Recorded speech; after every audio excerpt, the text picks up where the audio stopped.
Предпоставам дека збориме за одговорноста за бегството, а не за притворот. Ја чув изјавата на министерот Спасовски и јас во еден дел со министерот се согласувам. Значи, Министерството за внатрешни работи точно е дека постапува согласно наредбите и решенијата кои што ги носи судот. Меѓутоа, не треба да заборавиме дека постапува и согласно наредби кои што се даваат од страна на обвинителството, меѓутоа и само иницијативно, нели, кога станува збор за сузбивање на криминал или спречување да, еве, како во конкретниот случај, некое лице без пасош, нели, ја напушти нелегално државата, доколку се испостави дека такво нешто се случило. Интересен е тука моментот, бидејќи токму пасошот на поранешниот премиер Груевски е кај вас во судот. Тука во вашето списите, па веројатно е на нелегален начин напуштена државата од страна на тогашниот премиер, односно екс-премиерот Груевски. Имавте ли вие некакви сознанија, бидејќи тој веќе бара политички азил во Унгарија? Какви ќе бидат еве постапките да ги имаме од прва рака во кривичниот суд? Збориме за оние постапки кои веќе се во тек и судење.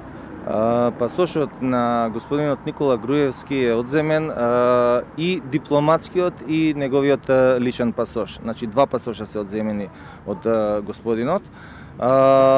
Точно е дека е изречена и мерка јавување во судот. На почеток таа мерка во 2017 година, кога беше изречена во месец јули, колку ми се чини, кој што се сеќавам, таа на почеток беше определена, нели, јавување секој понеделник, потоа беше променета да истиот се јавува секој прв петок во месецот.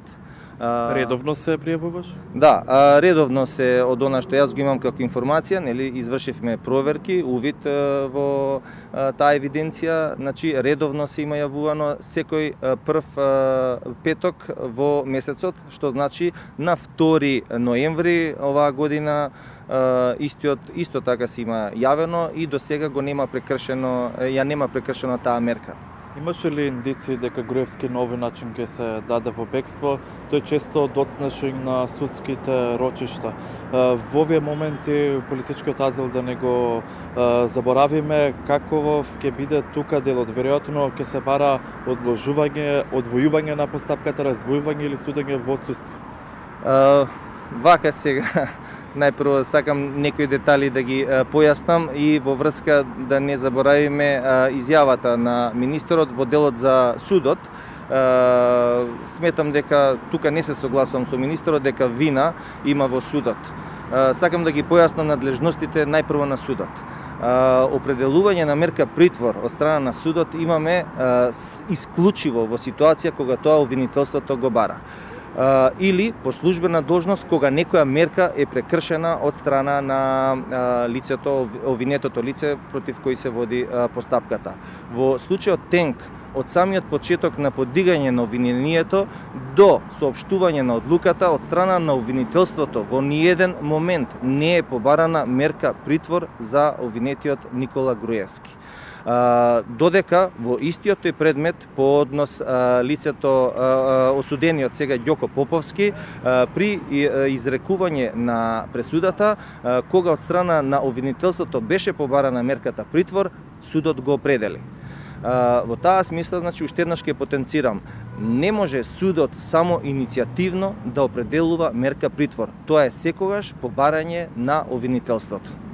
Сакам да ве прашам, во делот чинам дека тогаш имаше специјалното јавно обвинителство исто така изјава во однос на тоа зошто не побара притвор. Има ли некакви други алтернативни мерки освен на тоа што се одземени двата пасоши, домашниот и дипломатскиот?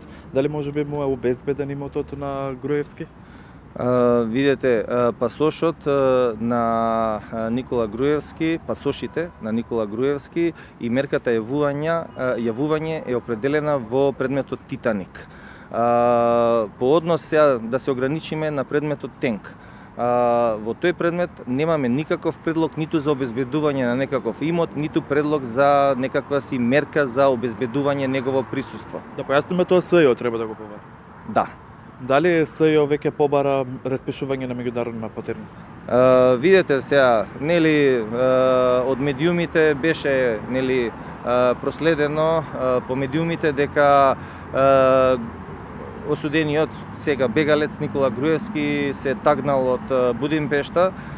Она што јас го имам како сознание е дека статусот е веродостоен, меѓутоа дали истиот линкот го воспоставил директно од Будимпешта или од Скопје или од некој друг град, тоа не можеме да го тврдиме. Тоа треба државните органи надлежни, нели, најпрво да го утврдат од каде е воспоставен линкот, дали станува збор за, како да кажам, преусмерување на истрагата и слично. Пазете, може да бегалецот и во Скопје. Не е исклучена и таа можност. Значи, тие работи треба да се утврдат и секако, откако ние ќе добиеме барање од Министерството за внатрешни работи, нели по нивни сознанија каде се наоѓа истиот, барање за распришување меѓународна потерница, ние таква дозвола судијата за извршување на санкции ќе ја издаде.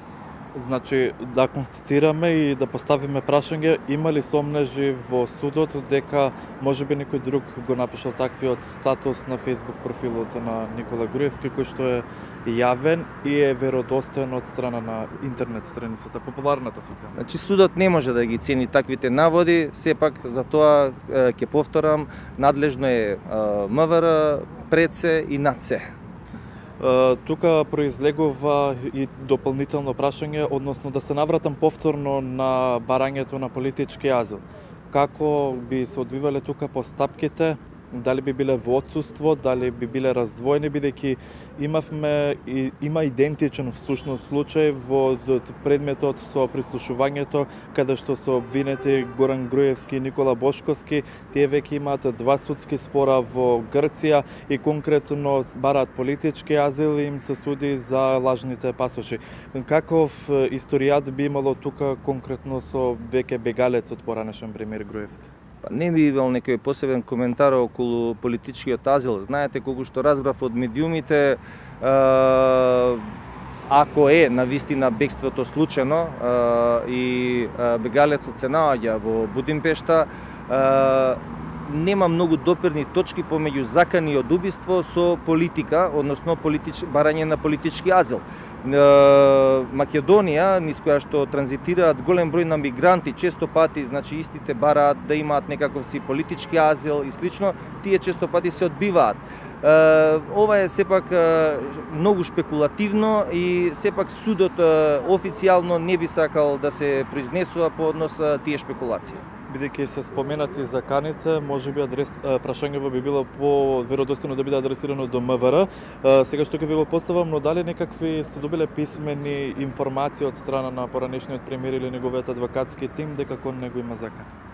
Јас, значи, како председател на судот, не сум запознаен со такви закани по животот на господинот Никола Груевски.